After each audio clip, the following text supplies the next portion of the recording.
He stood in my living room, smirking as he slid an eviction notice across my own kitchen island, claiming his late father's suddenly updated will left the house I paid for entire. Lied to his sister. I didn't cry. I took action. 72 hours later, their entire financial world collapsed and they never saw it coming. To understand how a family arrives at the point of forging legal documents just to ruin a woman, you have to understand the architect of the madness. His name was Richard and he was my father-in-law. Richard was not merely a wealthy man, he was a man who weaponized his wealth. He ran his family the same way he ran his real estate development firm, through intimidation, calculated favoritism, and the constant, lingering threat of termination. In his world, you were never a son, a daughter, or a wife. You were a subordinate. My husband, David, was Richard's subordinate-in-chief. David was also the family's golden child. The thing about marrying a golden child is that you don't realize you're actually marrying into a cult where your spouse is the reigning deity, and you are expected to be the great, full sacrifice. For the first few years of our marriage, I genuinely believed David's anxious deference to his father was just respect. I didn't see the invisible strings attached to every dollar Richard ever gifted us. I didn't see that David hadn't built a life of his own. He had simply been allowed to rent a small corner of his father's empire.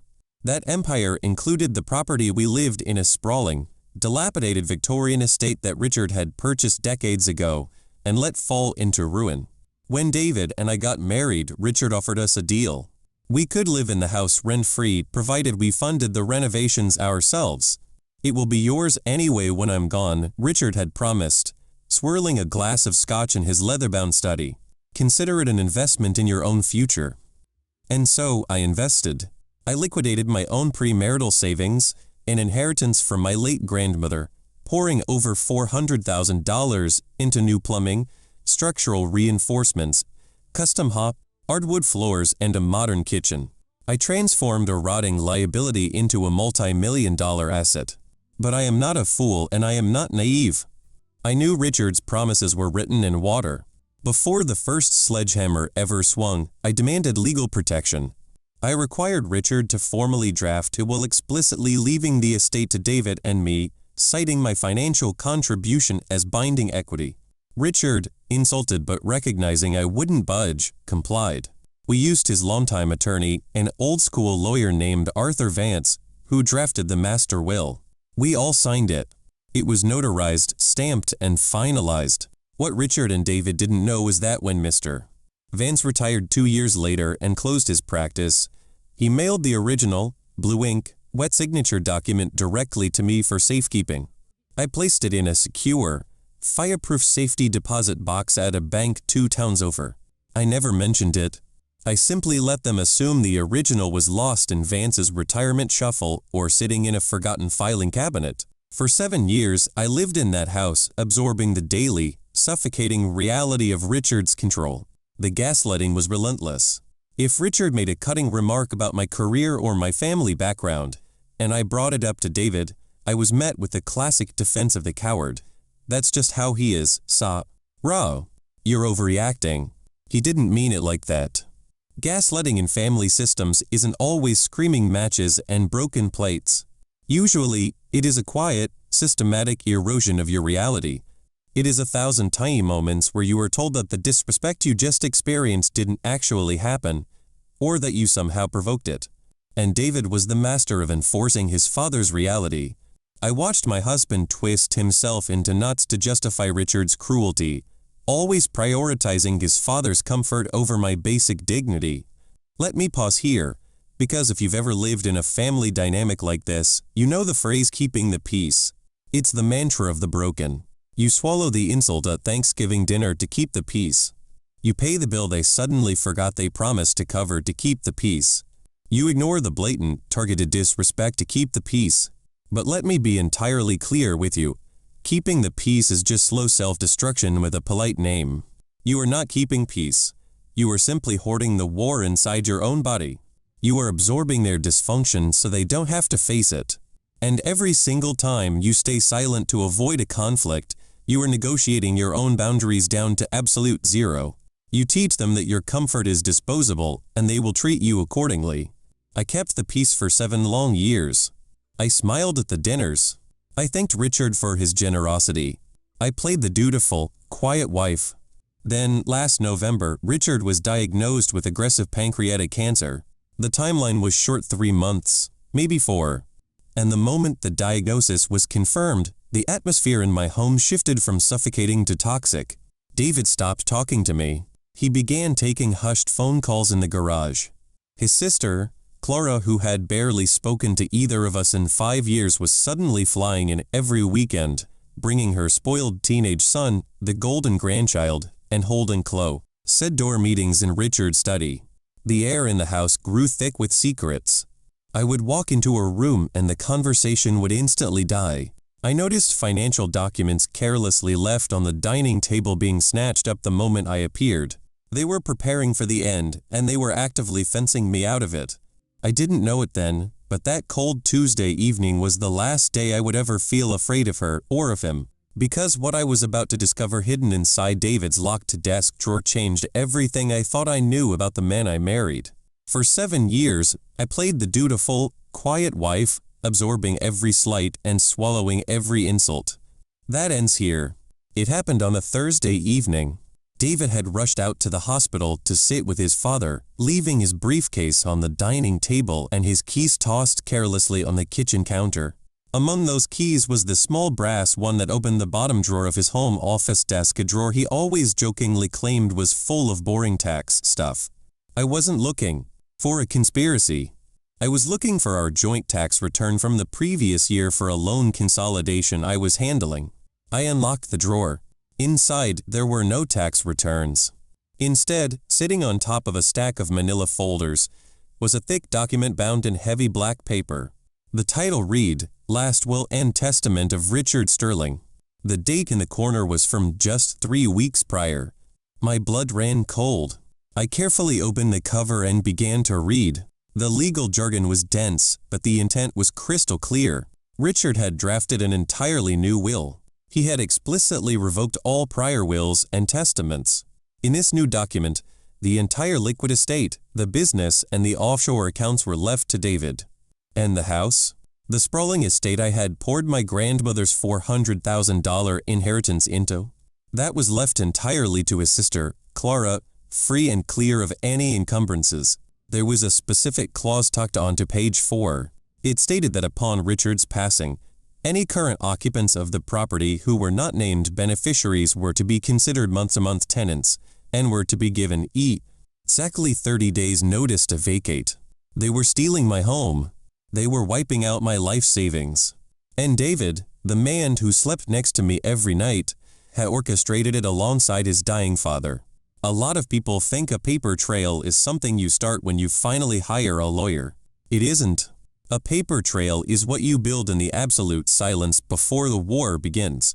Financial abuse is still abuse, and the one fatal flaw of financial abusers is that they always leave evidence. If you ever find yourself in a situation where your gut tells you that you are being managed, do not confront them. Confrontation gives them a chance to hide the evidence. You take photos. You forward emails to a secure, secret account. You secure your own birth certificate, your passport, and your tax documents. A document signed before a conflict is basic self-preservation. It is the armor you wear into a battle the other side doesn't even know they are fighting yet. I stood in that silent office and I didn't shed a single tear. The woman who loved David died in that room, replaced by someone entirely different. I took my phone out and carefully, methodically, photographed every single page of that fraudulent will. I made sure the lighting was perfect. I made sure the notary stamp from Richard's shady new strip mall lawyer was crystal clear in the frame. I thought the new will was the ultimate betrayal, but it was the printed email tucked underneath it that showed me exactly who I was married to. It was an exchange between David and Clara. Clara had asked, "Are you sure Sarah can't fight this? What about the original agreement she made Dad sign?" David's reply was printed in crisp black ink. "Don't worry about Sarah. She doesn't have the original, only a photocopy, and Vance retired 2 years ago. We'll just say this new will supersedes whatever she thinks she has. Once Dad is gone, we'll freeze the joint accounts. She won't have the funds to fight us in probate anyway. I'll make sure she packs her bags quietly." I let out a short, humorless laugh. They really thought I was that weak. They thought they had cornered a mouse, completely unaware they had just locked themselves in a cage with a very patient snake. I put the papers back exactly as I found them, locked the drawer, and dropped the keys back on the counter. When David came home 2 hours later, exhausted and smelling of hospital sanitizer, I asked him how his dad was doing. I rubbed his shoulders. I poured him a glass of water. I kept my voice steady. 4 weeks later, Richard finally passed away. The funeral was a lavish, performative affair. Clara wore a black veil that looked like it belonged in a Victorian melodrama, weeping loudly in the front pew while gripping her teenage son's shoulder. David played the stoic patriarch, accepting condolences with a grim, practiced nod. I stood beside him, dressed in immaculate black, playing the supportive widow by proxy. I didn't make a scene. I watched them perform their grief, knowing exactly what was coming next. They didn't even wait for the dirt to settle on the grave. The very next morning, a Saturday, I was in the kitchen brewing coffee. The house was quiet. I heard the crunch of tires on the gravel driveway. Clara's luxury SUV pulled up. She walked through the front door without knocking, followed closely by David, who had supposedly gone out for an early run. They walked into the kitchen together. Clara looked around at the custom cabinetry, the imported tile, the high-end appliances my money had paid for, and she smiled. It was a cold, proprietary smile. She ran her hand over the granite countertop, admiring it as if she were touring an open house. David finally walked in, holding his leather messenger bag. He wouldn't look me in the eye. He stood on the opposite side of the kitchen island, his posture stiff, projecting an artificial authority that he had clearly practiced in the mirror. He unclasped the bag, reached inside, and pulled out a thick manila envelope. He placed it carefully on the counter and slid it across the smooth stone toward me. I looked down at it. Then I looked up at him. I watched my husband prepare to execute his father's final act of cruelty, and I realized something terrifying. I was genuinely going to enjoy destroying him. For 7 years, I absorbed their psychological games quietly. That ends here. The heavy manila envelope sat on the cold expanse of the granite island, a cheap, flimsy thing carrying the weight of their massive betrayal.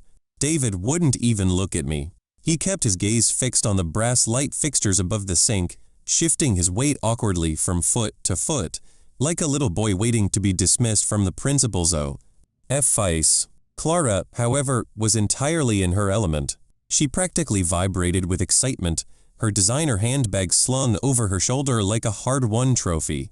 She looked like a woman who had just won the lottery and was ruthlessly savoring the exact moment the oversized check was being handed over. She was ready for my tears.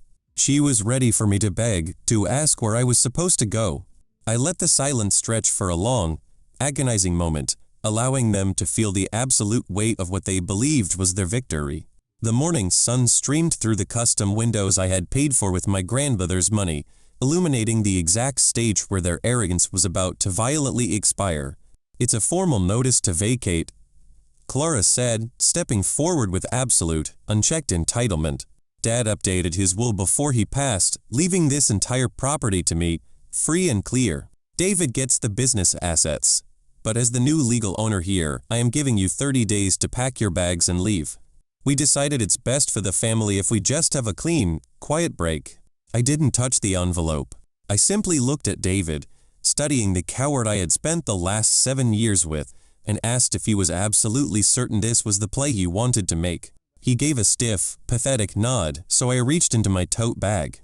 The brass zipper snagged on the lining for a terrifying second, a stupid, mechanical flaw that spiked my heart rate with unwanted adrenaline, but I forced my hands to steady and yanked it open. I pulled out a heavy, blue-backed legal binder and dropped it squarely on top of their flimsy eviction notice. Clara snatched it up instantly, her manicured fingers flipping aggressively to the final page, expecting to find a cheap forgery. Instead, she stared at the thick, raised seal of the state notary and the undeniable, bleeding blue ink of Richard and Arthur Vance's original signatures.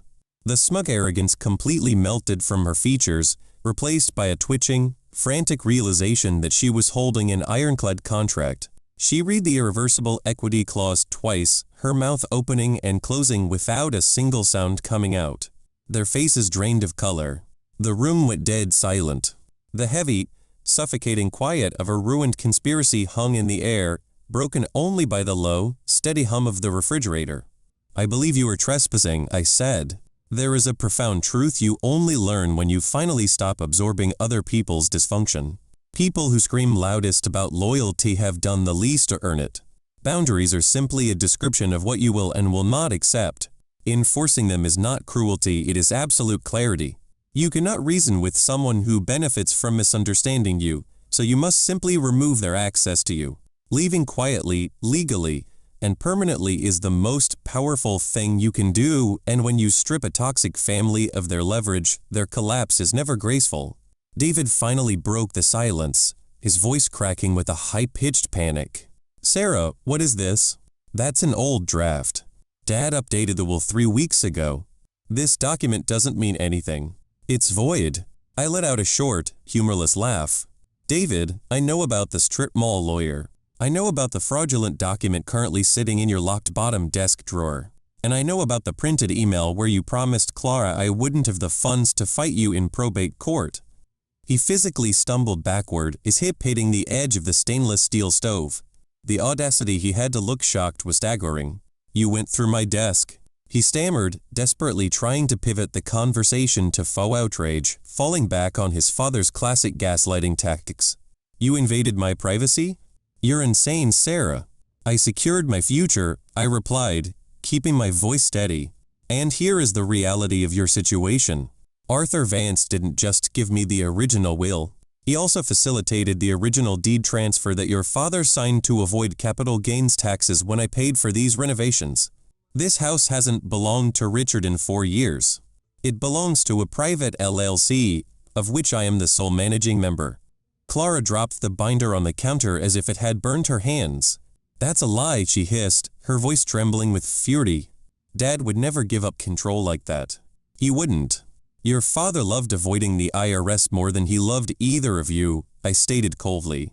"He transferred the asset to my LLC to shield it from his own corporate liabilities. He just never bothered to tell you, because he liked holding the threat of inheritance over your heads to keep you obedient. You forged a felony document to steal a house he didn't even legally own." David looks like he was going to be physically sick. He understood his father's shady financial history better than anyone.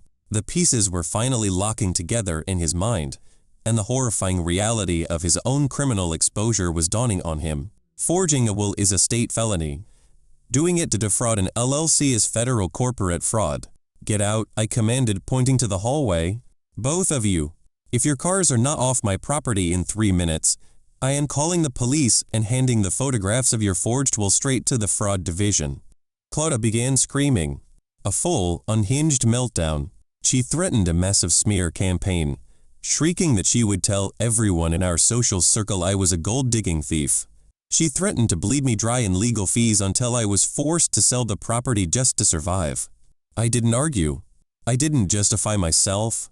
I just picked up my phone, unlocked the screen, and deliberately dialed the first 2 digits of 911. Terrified of the police being called to the scene of his own fraud, David grabbed his sister's arm and practically dragged her toward the front door.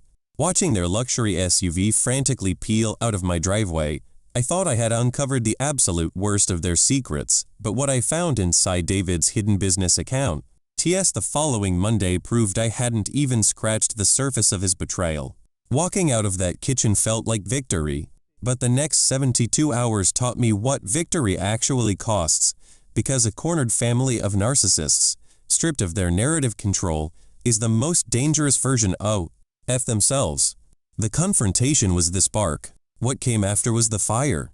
That following Monday, while David was frantically scrambling to figure out his legal exposure regarding the forged will, my attorney served him with divorce papers and subpoenas or all of his personal and corporate financial records. I didn't want alimony. I didn't want spousal support. I wanted a forensic autopsy of the life I had been living for the last 7 years. During that brutal discovery process, my forensic accountant uncovered exactly why David had been so desperate to steal my house, and why Clara had been so eager to help him do it. His father's real estate development firm, the prestigious untouchable legacy he had always held over my head was functionally bankrupt. For years, David had been quietly draining the corporate operating accounts to cover catastrophic losses on a string of reckless commercial investments. But it didn't stop there. He was simultaneously siphoning money to fund Clara's extravagant lifestyle, paying for her luxury vehicles, her son's private school tuition, and her country club memberships, all to keep her quiet about his cascading failures. He was millions of dollars in the hole. The forged will wasn't just an act of petty greed.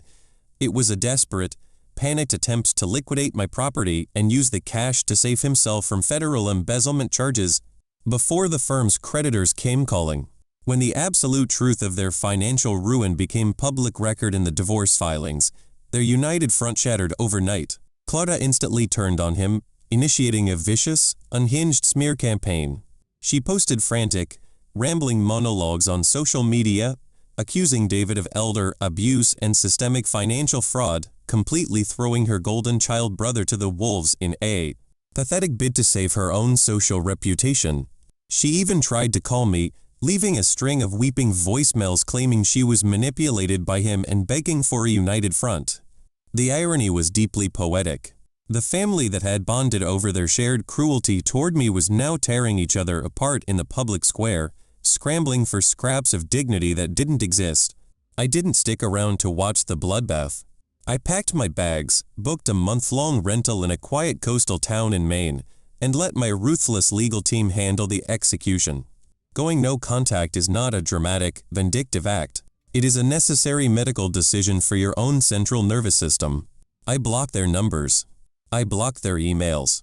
I routed every single piece of communication through my attorney.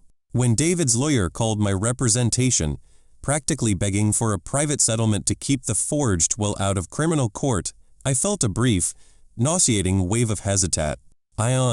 It's hard to completely erase the instincts to protect someone you once loved. My hand hovered over my phone for 10 agonizing minutes. I sat on my rented porch, listening to the freezing Atlantic wind, telling myself to stay cold. I thought I was ready for that moment. I wasn't, not entirely. But I didn't cave. I authorized my lawyer to forward every piece of evidence, the photos, the emails, the original deed, directly to the state prosecutor.